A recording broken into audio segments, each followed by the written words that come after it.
أنفسنا ومن سيئات أعمالنا من يهده الله فلا مضل له ومن يضلله فلا هادي له أشهد أن لا إله إلا الله وأشهد أن محمدا عبده ورسوله الذي بلغ الرسالة وأدى الأمانة ونصح الأمة صلوات الله عليه.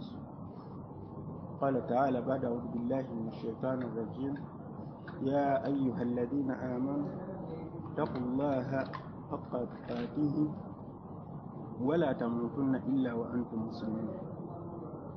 قال أيضا يا أيها الذين آمنوا اتقوا الله وقولوا قولا سديدا يصلح لكم أعمالكم ويغفر لكم ذنوبكم.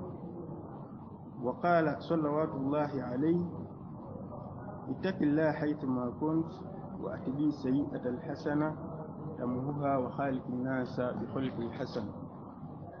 قال مصطفى أيضا من كان يؤمن بالله واليوم الآخر فليقل خيرا أو ليصمت. رب اشرح لي صدري ويسر لي أمري واحلل عقدة من لساني يفقهوا قولي. Tekedde okutendebwa bulijjo n'amatenda amajjuvu amalungi ye Allah tabaraka wa taala nyini muyinza oyo atugabirira ekiro n'emisana, atugabirira okuva January paka December. Oyo Allah tabaraka wa taala amanyi eddoboozi oba awulira ekikoola nga kigudde. Oyo Allah tabaraka wa taala alaba ne weebanzikiza etya ng'oba akawuka akasembayo obutono kali ku lwazi nga luddugavu naye nga katambula ate budde bwa kiro, bimaana obudde bukutte. Oyo Allah tabaraka wa taala akalaba. Oyo Allah tabaraka wa taala alaba ekiri wansi mu ttaka, ate era kubanga ye yakola ki, ye yakiteekayo. Nawe kityo tuteekeddwa okumwebaza, ate era tuteekeddwa okubeera nga tumutendereza. Allah tabaraka wa taala atugabirira era nga oyinza okitwala nti atuwa obulamu, naye obulamu ffe ng'abakkiriza abasiraamu tusobola obbukasamamu oba obbuteekululamu emiteeko ebiri. Waliwo obulamu ng'abantu bonna babumanyi, omukkiriza n'atali mukkiriza. Obulamu obw'okussa, ng'omuntu w'aba akyassa kitegeeza nti mulamu. Ekyo abantu bonna bakola ki? Bakimanyi n'atali musiraamu. Naye waliwo obulamu ffe abakkiriza ffekka ate nga ffe ababumanyi mwana wattu. Obulamu buliwa? Bwe obulamu bw'okumanya nti etteeka lya Allah tabaraka wa taala nti wama khalaqtu ljinni wal insi illa liyabudun, nti Allah tabaraka wa taala teyatonda oba teyateekawo amajinni naffe abantu okuggyako byekyaba biteesaawo kubeera nga tukola ki? Tumutendereza.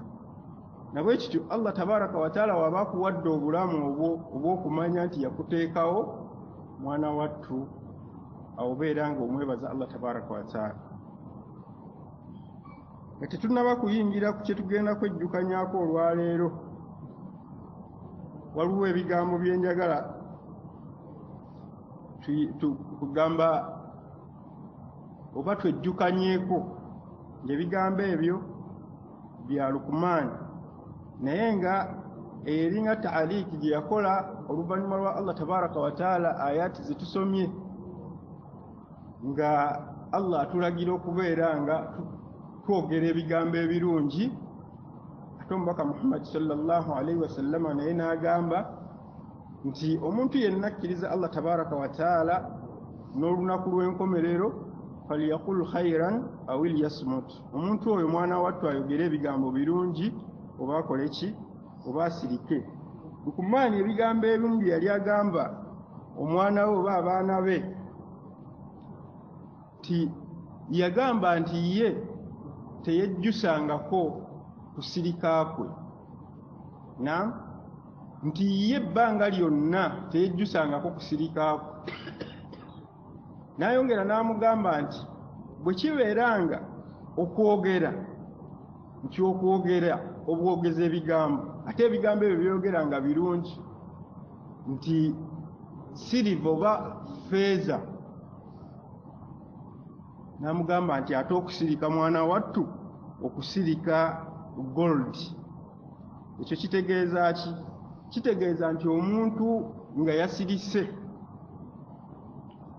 tewali ayinza kujja n'amuvunaana nti gundi okoze eki, gundi osirise, oba gundi okoze kino. Kugamba tewaliwo musango gukola ki? Kati nabwe kityo mbakuutira nga nange eseerese eyo. Waliwo ebiseera ebimu bye twogera, omanye omuntu yenna bw'ayitiriza okwogera, oba oli awo agwa mu zambi, oba oli awo agwa mu nsobi.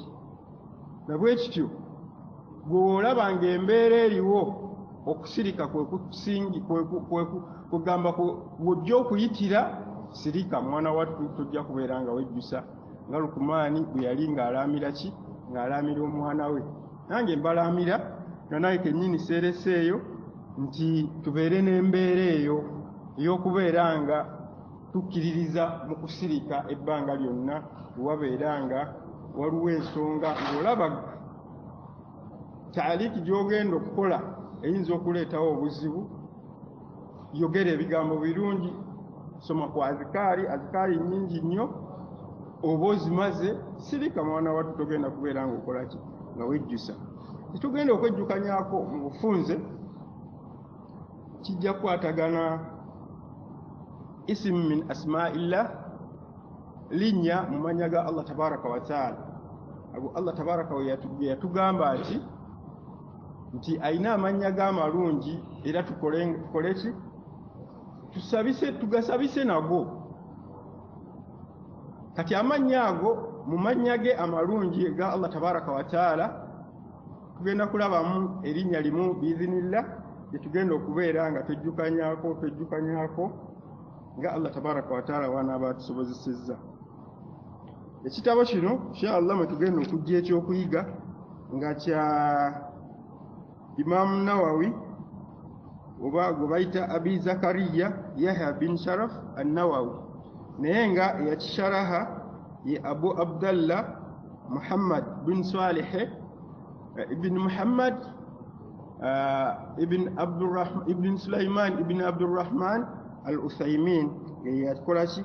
Yabeera nga akisharaha n'abeera nga naye nga ne tahaliki ezimu ezisingamu muri Muhammad Nasiruddin Albani ne Abdulaziz bin Bazi rahimahumullah, Allah tabaraka wa taala abasaasi.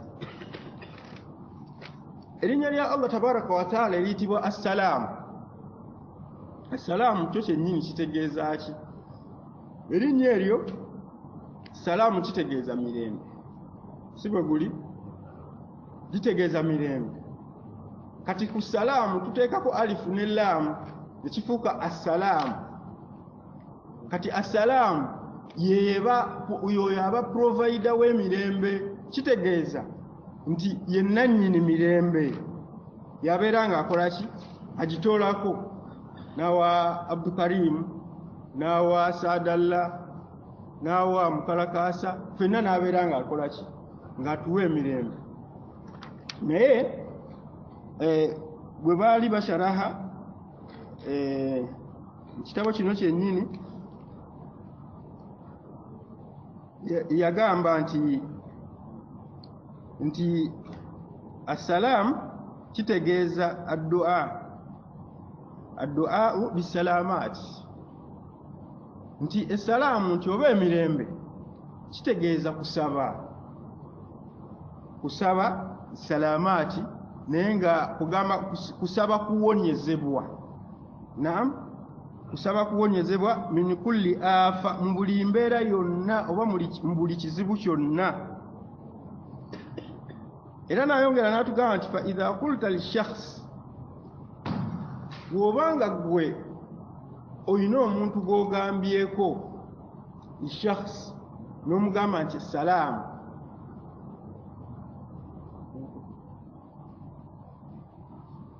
naam, bw'obanga olina omuntu gw'ogambyeko nti salaamu, kitegeeza ki? Kitegeeza nti omwagaliza Allah tabaraka wa taala amuwonya. Naye nayongera n'atugamba nti fahadha yani annaka tad'u lahu bi anna Allah yusallimuhu min kulli afa, yusallimuhu min al-marad, min al-junun, yusallimuhu min sharri an-nas, yusallimuhu min al-ma'asi wa amrad al-qulub, yusallimuhu min an-nar, fahuwa lafdhun 'am ma'nahu du'a للمسلم عليه بسلامات من كل آفة. Salaamu yali akifunula rahimahullah yagamba nti ebadduwa nga osabira oyo gw'oba ogambye ekigambo ekyo nti essalaamu kyoba emirembe, Allah tabaraka wa taala amuwonye kugamba mu buli mbeera yonna embi. Yusallimuhu min al-marad, omusabira Allah tabaraka wa taala amuwonye mu ndwadde, naam, amuwonye mu ndwadde, min al-junun, mu bulalu, amuwonye mu bulalu. Yusallimuhu min sharri an-nas, mwana wattu n'obubi bw'abantu nabwo oba obumusabira Allah tabaraka wa taala omuddu oyo amuwonye. Wa min al-ma'asi, ne kugamba okujemera Allah tabaraka wa taala, okukola ebyo Allah tabaraka wa taala byeyagaana. Mwana wattu oyinza okwewuunya, oyinza okusanga omuntu wonna w'oba omusanzi oba ng'ayina embeera gy'agendako, embeera eyo Allah tabaraka wa taala yagigaana. Bw'omutoolera salaamu oba w'omwagaliza emirembe, ayina embeera kugamba ayina kyafiiringa mu mutima gwe, oba oli awo ayinza n'okulema okugenda ku ekyo kyabadde agenda okukola, oba salaamu eyo gy'okoze eki by'omuwadde. Era ky'oba olaba abantu abasinga ng'agenda okujemera Allah tabaraka wa taala yeekweka aba tayagala kukola ki, kubanga akimanyi nti bw'onoomusanga lazima ojja kubeera ng'okola ki, ng'omwagaliza emirembe. Ate salaamu oyo gy'omwagaliza oba emirembe egyo gy'omwagaliza kigenda kubeera nga omusabira dduwe wa Allah tabaraka wa taala, kubeera nga amuwonya mu mbeera ezo zonna, mu bulwadde, mu bulalu, kugamba n'endwadde ez'omu mutima zennyini. Kubanga omuntu bw'omutoolera salaamu, oba kangeze waliwo hadithi Nabi sallallahu alayhi wa sallama yategeeza nti la yahillu al-mu'min an yuhajiru akhihi, nti tekigwana oba tekiriyo kumukkiriza okubeera nga asenguka muganda we fawqa thalatha, kugamba omusenguka ennaku 3 nga temukola ki, nga temukolagana. Naye we yali amalayo hadithi eyo yagamba nti abasinga obulungi kwabo bombiriri ababa basoowaganye mu mbeera zonna, amusinga obulungi oyo yakoze eki, oyo yamutooledde ki, amwagalizza emirembe. Kati nabwe kityo buli woyagaliza oli emirembe, wemuba mwanyiigagana n'omwagaliza emirembe gya Allah tabaraka wa taala, ogenda okulaba nga ye yennyini atoowolokoka, ate naawe wennyini ng'okola ki, ng'otoowolokoka. Kitegeeza oba okoze eki, oba owona. Manye ebiseera ebisinga waliwo endwadde ze tulina, n'endwadde ezo okugeza nga stress, endwadde ezo nga tulina ddagala ligenda jjijjanjaba, wabula nga okujjanjabwako obanga okujjanjabibwa kw'obulwadde obwo kubeera nga kukkakkanya mu mutima, n'obeera ng'okola ki, n'obeera nga wekkusa. Nabwe kityo n'omuntu nga yanyize ne munne gw'ogyonyiigeko, kuba nkikakasa bulungi nti tewali kufe wano atanyiigangako oba atanyiigangako na munne. naye buli wonyiiga olina ekintu ekikuzimba mu mutima gwo ogenda okuwulira nga kikola ki kikukoona kikutujja naye mwana wattu obwo tebubeera bulamu bubeera nabo buki bulwadde era kyova olaba Allah tabaraka wataala tukubiriza ye kennyini nti musonyi ate nayagala naffe twesonyiwagane buli woosonyiwa omuntu oba buli woosonyiwa munno mwana wattu okola ki okkakkana n'obeera nga okugamba odda mu mbeera ze zaki eza bulijjo nabwe kityo salaamu oba ebirembe ebyo nga agituprovidingira ye Allah tabaraka wataala kuba yennyini mirembe wobeera ng'osabidde munno edduwa Allah tabaraka wataala n'agyanukula manya nti ogenda kubeera nga owona gwe kennyini ate ne munna kubeera nga akola ki nga awona ebizibu byonna waliwo hadithi mu ibn Mas'ud ya Abdullah ibn Mas'ud basahaba ategeeza n'atugamba nti basahaba b'omubaka Muhammad sallallahu alaihi wasallama min hibbatihim lillahi azza wa jalla mukwagala Allah tabaraka wa taala mukwagala kwabwe eri Allah tabaraka wa taala ennyo kanu yaquluna fi salatihim bali bagamba mu swala zaabwe nti assalamu ala Allahi min ibadihi mwana wattu bali bakikozesa ekigambo ekyo nga bagamba nti emirembe jibe ku Allah tabaraka wa taala ng'ate jiva eri abaddu be era ne babeera nga bagamba nti assalamu ala Jibril assalamu ala fulani wa fulani fanahahum nabi sallallahu alaihi wasallama omubaka Muhammadin sallallahu alaihi wasallama n'abeera nga akibaziizaako n'abeera nga abaziiza okubeera nga ekigambo ekyo bakikozesa n'abagamba nti omubaka Muhammad sallallahu alaihi wasallama n'abagamba nti temwogera kigambo ekyo limaadha kubanga nti inna allaha huwa salaam nti Allah tabaraka wa taala yeye mirembe ate gw'ogamba nti emirembe gibe eri Allah ate nga ye Allah tabaraka wa taala yagaba emirembe munange oba okoze khata eba y'amaanyi nnyo kyova olaba tetuyinza kutuuma linnya ligamba nti assalaamu kyo fulani bamuyita assalaamu la wabula ate tusobola okutuuma erinnya erigamba nti saalimu oba salaama kuba ebyo byo birina amakulu agatali assalaamu kuba salaamu eryo nga kuliko alifu ne laamu oba oyagala oddituuma ate oteekako ekisooka nti abdu assalaamu nti omuddu waki omuddu w'emirembe naye nga kati nga saalimu bitegeeza okubeera nga omuntu ali free from evil oba kugamba omuntu kugamba ali safe kugamba naye ng'oba safe obwo kimanyi bulungi nti Allah tabaraka wa taala yabukola ki yabugaba ne salaama kitegeeza okubeera nga omuntu w'emirembe kuba salaama bakyala ndowooza be balituuma mu busiraamu salaama litegeeza ate kyo tekijja kuba nga kino nti oba otuumye emirembe gya Allah tabaraka wa taala ye nga Allah tabaraka wa taala ye mirembe era kyokola omubaka Muhammadin sallallahu alaihi wasallama mu hadithi ya ibn Mas'ud yabeera nga aziiza basahaba kuba bo baali bakikozesa mu swala nti assalamu ala Allahi min ibadihi bali bagamba nti assalamu ala Allahi min ibadihi nti emirembe gibeeyo owa Allah tabaraka wa taala ate nga givaawa nga giva ewaabaddu ffe tetulina mirembe gye tuyinza kusindika wa Allah tabaraka wa taala n'abayigiriza enjatula gye bayinza okwatulamu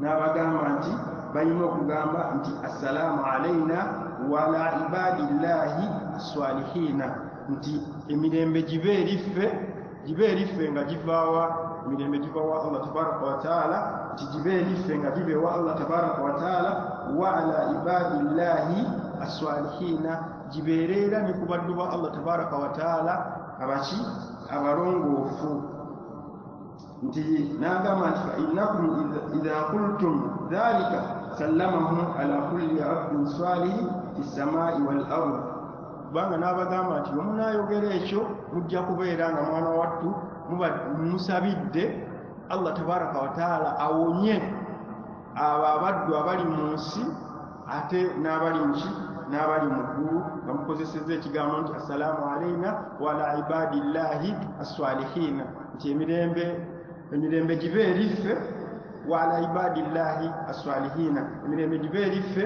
ne ku baddu ba Allah tabaraka wa taala abalongoofu.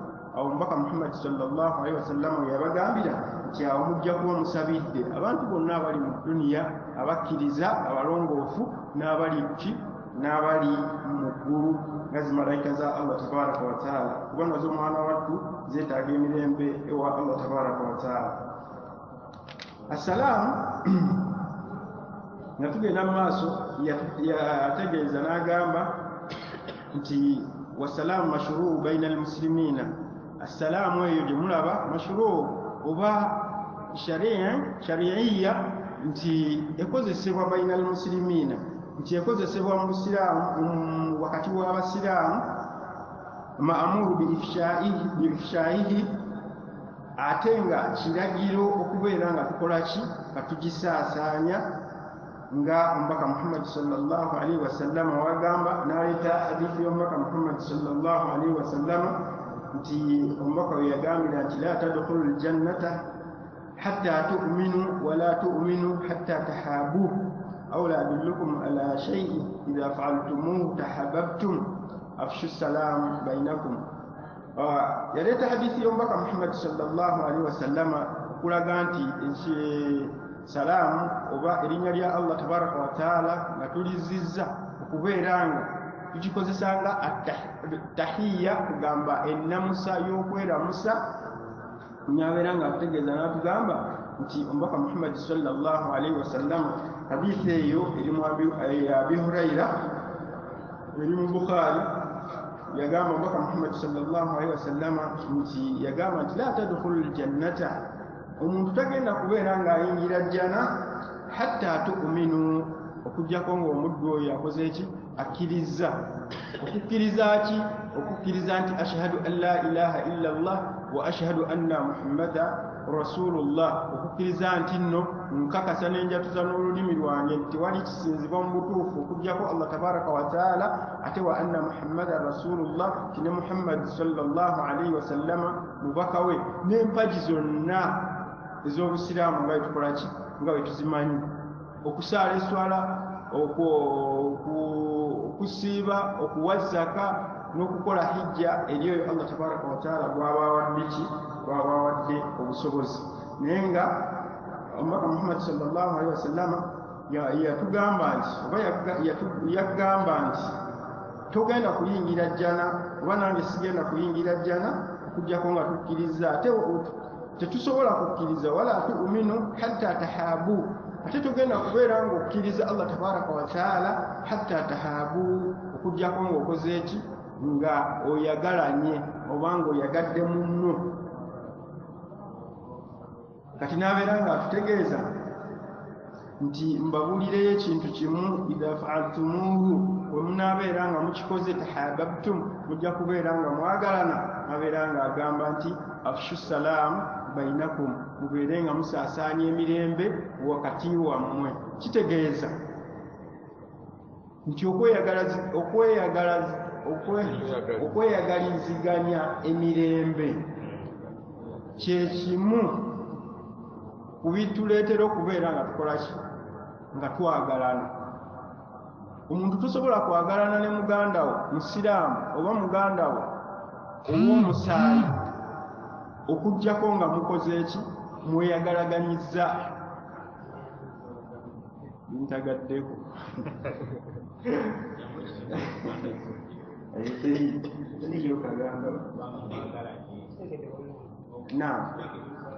kitegeerekese okutuusa nga mweyagalizza emirembe wakati wammwe. Kitegeeza nti olina okutoleranga munno salaamu ebbanga lyonna. Kati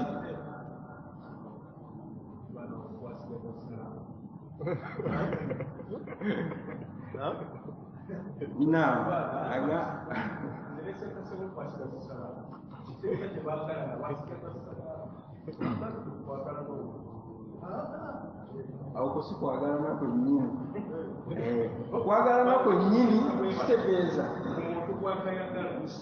kwegamba Allah tabaraka wataala akutaasa n'ekyo kyennyini kyogamba nti wasigaza salaamu kibeera nga kikolaki nga kikuvaamu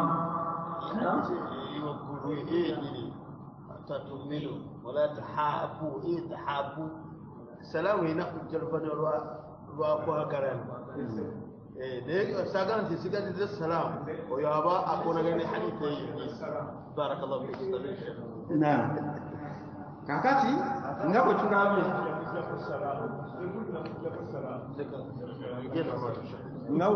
nga bwe tukirabye nti salaamu eno ekujjamu endwadde zonna tulaba erinnya lya Allah tabaraka wataala likujjamu endwadde zonna tuzikonyeeko amradul qulub mulimu endwadde y'okubeera nga toyagala muntu eyo nayo eba ndwadde kati gwoba okyagirina nga salaamu yakungulu kitegeeza amradul qulub tonnaba ziwona ne salaamu okyali yakumumwa wabula tugikakasa eri yennyini ya Allah tabaraka wataala gye yatugamba okubeera nga tukolaki nga tukozesa.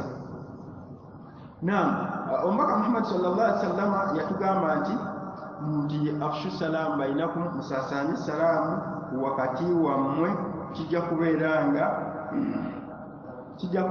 nga kibaleetawo okwagalagana wakati wammwe. Era yayongera n'agamba wano nti inna ifsha salaamu baina nnaasi min asbaabi almahabba, kyekimu kukiraga okwagala bwemubeera nga mutolagana essalaamu. Walidhalika, n'olwekyo idha lakaaka rajulun walam yusallimu alaika karahtahu, nti bw'obeera ng'osanze omusajja n'obeera nga tomutolera salaamu kitamwa oba kugamba si kyamu buntu. Wa idha sallama alayka ahbabtahu, wobanga omutoledde obanga akutoledde kyateeka muteeka okubeera nga mukolaki nga mwagalagana, ahbabtahu oba omwagala. Kati kitegeeza nti bw'oba osanze omuntu n'omutolera salaamu kirungi nnyo. Era omubaka Muhammad sallallahu alaihi wasallam osanze musiraamu munno n'obeera nga mutolera salaamu, omubaka Muhammad sallallahu alaihi wasallam kyatulagira okubeera nga tukolaki nga tukozesa. Nayongera n'atugamba nti salaamu oba emirembe min sunnani rusul wal malaikati, nti emirembe egyo oba salaamu gye tulaba nkola y'ababaka era ne bamalayika. N'atuleetera aya wano, aya atutegeeza n'atugamba mu suratu Dhariyat, Allah tabaraka wa taala ategeeza n'atugamba baada a'udhu billahi minash shaitani rajim, hal ataka hadithu bayti ibrahimul mukramin idh dakhalu alayhi faqalu salaman qala salamun qawmun munkarun. Nti ategeeza n'atugamba nti wali ofunye ku mboozi y'abagenyi ba nabbi Ibrahimu alayhi salaamu, bwe baabeera nga bayingira ewuwe baagambanga nti mirembe, ne nabbi Ibrahimu alayhi salaamu naye n'abaddamu n'abagamba nti mirembe. Wano abannahwi balina enzivunula gye bavunulawo ne tutajja kugenda mu biidhinillah, naye nga bo baagamba salaaman, ye n'abaddamu n'abagamba nti salaamu, nti naye yabaagaliza ki? Yabaagaliza emirembe. Kati n'abeera ng'era aleeta etteeka lya Allah tabaraka wa taala. Allah tabaraka wa taala bwe yatugambira n'agamba nti mu surati Nur nti bada billahi minash shaitani rajim, nti ya ayuha alladhina amanu la tadkhulu buyutan ghayra buyutikum hatta tasta'nisu wa tusallimu ala ahliha. Nti tukirabye nti assalaamu eno oba gino emirembe okweyagalaziganyiza emirembe kyabeera nga yali nkola y'abamalayika ne ababaka. Tulabye abamalayika bwe bajja eri nabbi Ibrahimu alayhi salatu wassalaamu, babeera nga kyebamusoosa nakyo kyali kumwagaliza mirembe naye n'agibaagaliza kuba nabagambye nti nga omubaka Muhammad sallallahu alaihi wasallam mu hadithi gye twalabye yagambye nti bw'ogamba nti assalaamu alaina wa ala ibadillahi swalihiina oba oyagalizza abaddu abalongoofu abali ku nsi n'abali waggulu kitegeeza ne bamalayika beetaaga kubaagaliza emirembe kyobola nabbi Iburahimu alaihi salaamu naye yali abaddamu kuba zo zaali zimalayika nazo yaziddamu emirembe ng'azaagaliza emirembe okuva ewa Allah tabaraka wa taala. Kati nabwe kityo kitegeeza okuleeta omuwandiisi okuleeta etteeka lya Allah tabaraka wa taala lino nti nga Allah tabaraka wa taala atukoowoola abakkiriza n'agamba nti ya ayuha alladhina amanu ti abange mmwe abakkiriza la tadkhulu buyutan ghayra buyutikum temuyingira mayumba amayumba agatali gammwe. Tukimanyi bulungi nti surati Nuuru eno erimu kugamba amateeka mangi nnyo era mwe tujja amateeka agasinga agakwatagana kugamba enkolagana yaffe na byonna, naye muli netteeka lyali litukugira okubeera nga omuddu w'ogendanga ew'omuddu wa munno la tadkhulu toyingira hatta tastanisu bimaana hatta tasta'zin paka ng'omaze okusaba ng'omaze okusaba olukusa. Bw'osaba olukusa hatta tastanisu wa tusallimu ala ahliha, bw'osaba olukusa ate n'alukuwa beera nga okola otoola salaamu oba beera nga omwagaliza emirembe oba obaagaliza emirembe abo b'okola bw'osanzeemu mu nnyumba eyo. Naye wano ku kino ekya istinzina oba tastanis okubeera nga osaba olukusa alina bwe yakyogerako era katukirabeku katini nti omuntu ayinza okugamba nti jangu eka ninayo oba ekyemisana oba ninayo ekijjulo. Kati bw'agamba nti ninayo ekijjulo nti essaawa bweziti gwe bw'ogenda awo yatugamba nti bw'oyingira kuba yagambye essaawa z'oyingira awo okola muyingira buyingizi ate tomala kudda wali eby'ebbali kangezi oba nga waliyo omukolo oba nga mbaga ng'eyo ng'olaba amaka galimu embaga todda wali eri ku gundi n'otandika ate okunyiga ekide obeere ng'osaba osaba olukusa kuba yakuyita n'obudde bwennyini n'abukola n'abugamba. Kati yatugamba nti mwana wattu naawe olina okubeera bw'ojja beera nga okola beera ng'oyingira buyingizi kuba olukusa yakola yalukuwadda. Naye bw'oyingira gye bali beera ng'okola beera ng'obaagaliza emirembe kuba yenkola ey'obusiraamu oba yenkola abasiraamu wakati waffe gye tubeera nga tukola nga tukolaganibwa nayo. Era nayongera natugamba era mu surati Nuur okujuliriza kuli netteeka nti faidha dakhaltum buyutan fasallimu ala anfusikum tahiyatan min indillahi mubarakan tayyiba kadhalika yubayyinu Allahu lakum laayatihi la'allakum ta'qilun. Era ku nsonga enyini gye tubaddeko nti bwe mubeera nga muyingidde kati bakukkiriza okubeera ng'okola ng'oyingira beera nga obatolera sala kugamba bakukkiriza okubeera ng'oyingira oba ng'oyingidde beera ng'okola beera nga obatolera salaamu nti salaamu eyo eba eteekawo enkolagana wakati wo n'abo abaddu b'okola b'osanzeewo naawe. Kati waliwo embeera eriwo katugirabeko kati n'obudde bwewo. Omubaka Muhammad sallallahu alaihi wasallam tugamba salaamu eno mpanvu nnyo naye tugenda kulabako bitonotono biidinilla tetubifunako obudde obulala tubiraba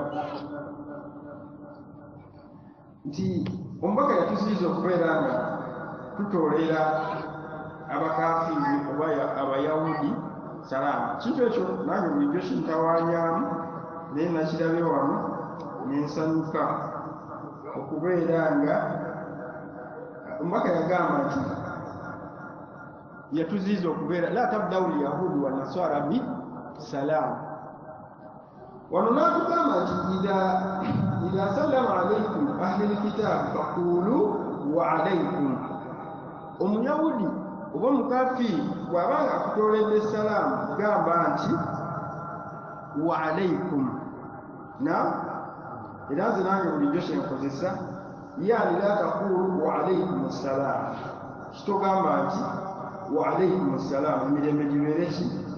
Fa innahu baina sababu dhalika fi nafsi, nti ku lwekyo mu mutima gwe fakala inna alyahudi sallimu yaquluna assalaamu alaikum.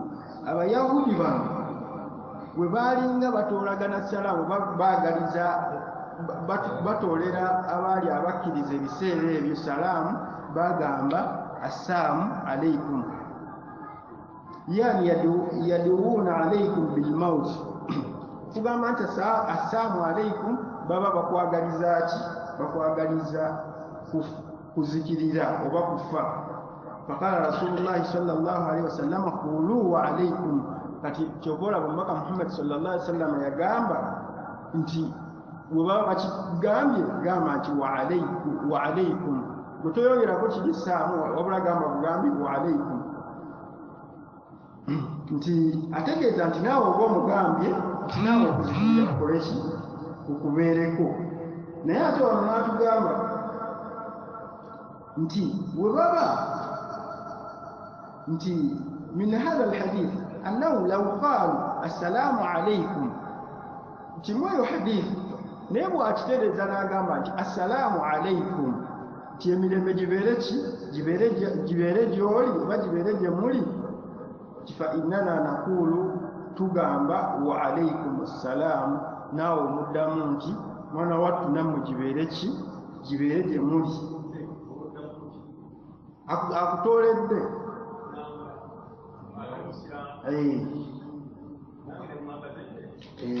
bw'atugambye wano wala basa lianna allaha qaala wa idha hayyitum bittahiyyati fahayyu bi ahsana minha aw rudduha. Nti ku lwekyo kubanga etteeka lya Allah tabaraka wa taala eritugamba nti wa idha hayyitum, bwe muba mutooleddwa oba mwagaliza emirembe, babagaliza emirembe, fahayyu bi ahsan, ddamu oba muddemu bi ahsan ekisinga minha aw rudduha, oba muddemu ekyo kyennyini. Bw'abagambye nti assalaamu alaikum, nawe mugambe nti wa alaikum assalaamu, oba gwe muddemu ogimale nti wa alaikum assalaamu wa rahmatullahi wa barakatuh. Omusiraamu munno naye atali musiraamu oguddamu buzzi kyabakoze eki? Kyabagambye. Bw'abagambye nti ng'alina kyakwagaliza ekibi, gwe muddemu buzzi naawe. Naye bw'aba akitodde ng'agitodde ng'ogiwulira salaamu ntuufu, naye muddemu nti wa alaikum assalaamu. Bw'atugamba wano asembye hadithi y'omubaka Muhammad sallallahu alaihi wasallam ya Abdullahi ibn Amr ibn al-Aas radiyallahu anhu nti anna ar-rajula sala Rasulullah sallallahu alaihi wasallam ayu al-islam khair. Omusajja yabuuza omubaka Muhammad sallallahu alaihi wasallam ti mwana wattu kiki mu busiraamu ekisinga obulungi oba ki ekirungi mu busiraamu? Omubaka Muhammad sallallahu alaihi wasallam n'amugamba nti tutimu taama, kubeera nga oliisa ki? Oliisa emmere. Nange kyembakubiriza okubeera nga tuliisiganya emmere naye nga tewayisaamu.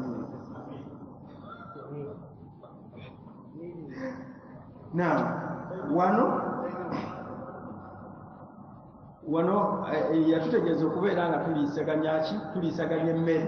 Naye we yali nga akola izhar oba kugamba tadhihir, okubeera nga annyonnyola ku kyemmere, yakireeta kiwanvuwanvuko. Naye yagamba nti okuliisa okusinga omuwandiisi waffe kyabadde atugamba wano nti ab'ewaka tubeere abantu bo bennyini kyekisinga obulungi olwa hadithi lukudusi ey'omubaka Muhammad sallallahu alaihi wasallam yati Allah yayogera nti ma taqarraba ilayya abdi bishay'in ahabbu ilayya mimma aftaradtu alayhi, kubanga nti teriyo kisinga oba kisembeza nnyo omuddu wa Allah tabaraka wa taala ekintu ng'ekyo Allah kyeyakolaki kyeyalaalikwa. Bw'okuliisa abantu bewaka Allah yakikulaalikako okubeera ng'okolaki, oteekeddwa okubeera ng'okolaki, ng'obaliisa. Era bw'ogaana okubaliisa Allah agenda kukolaki, agenda kuvunaana. Kati kyagamba nti tuliise, naye ng'oba osooka okuliisa abantu bo kuba kikolaki, kikkakatako okubeera ng'okolaki, ng'obaliisa. Bano abalala b'oliisa kino kyo kijjanga just sunna, kyagalibwa mustahabu naye nga si tteeka. Kati nabwe kityo tuteekeddwa okubeera ng'ogenda okusaasaanya ssente wonna wogenda ozisaasaanya, sooka olabe nga abantu bewaka abakuvunaanwako bennyini baliki, bali bulungi. Onookiraba mwana wattu awo we banaaba bali bulungi, awo otandika okuliisa abantu abalala, kubanga ekitukakwatwako era ekisinga okwagalibwa wa Allah tabaraka wa taala kyekyo kibeera nga kyalaalikwa. Kati n'abantu bo bakulaalika okubeera nga obaliisa. Nayogera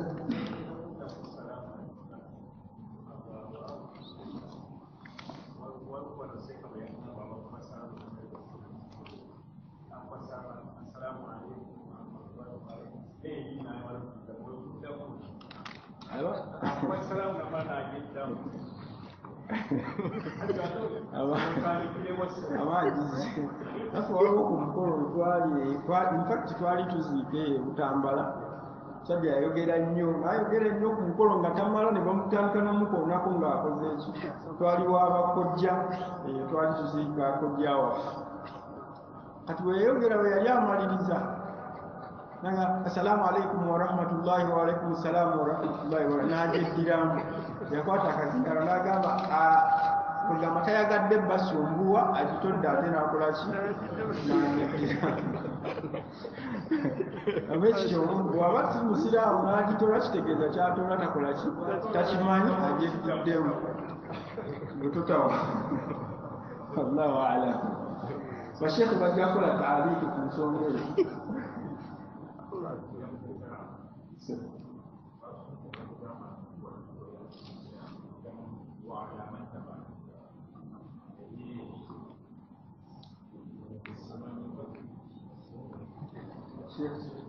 Shekhe wao kijja kujja mu maaso naye bashekhe bajja kukola taaliiki, nange ekyo kyensoboddeko.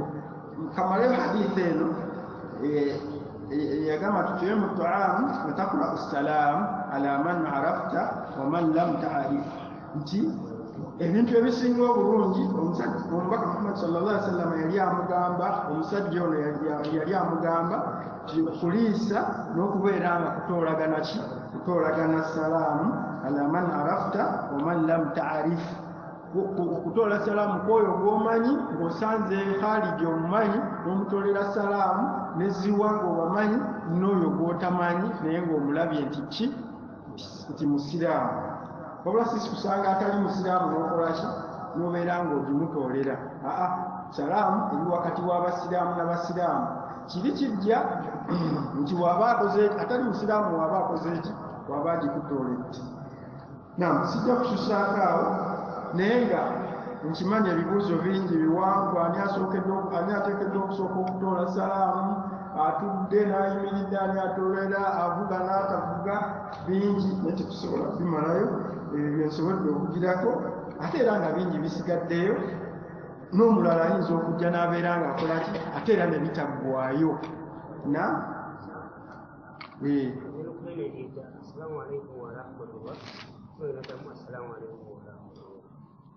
Ekyo nakyo hadithi gyeri ne aya enyingi egambye nti wa idha huyitum bitahiyati, nti omubeera nga mutoolaganyiza salaamu bitahiyati fahayyu bi ahsana minha aw rudduha, muddemu oba mweddemu ekisinga obulungi oba ddamu ekyo kyennyini. Ekisinga obulungi oli wagamba nti assalaamu alaikum gwe kisinga obulungi wa alaikum salaam wa rahmatullahi wa barakatuh. Kubanga era waliyo hadithi omusajja yajja lwakubeera nga bibiri mu maaso, omusajja yajja eri Nabbi sallallahu alaihi wasallam yamusiibu swalaati n'abeera nga si yamusiibu swalaati wabula omusajja omu yajja nga Nabbi sallallahu alaihi wasallam atidde n'amutolera salaamu n'amugamba nti assalaamu alaikum n'agenda.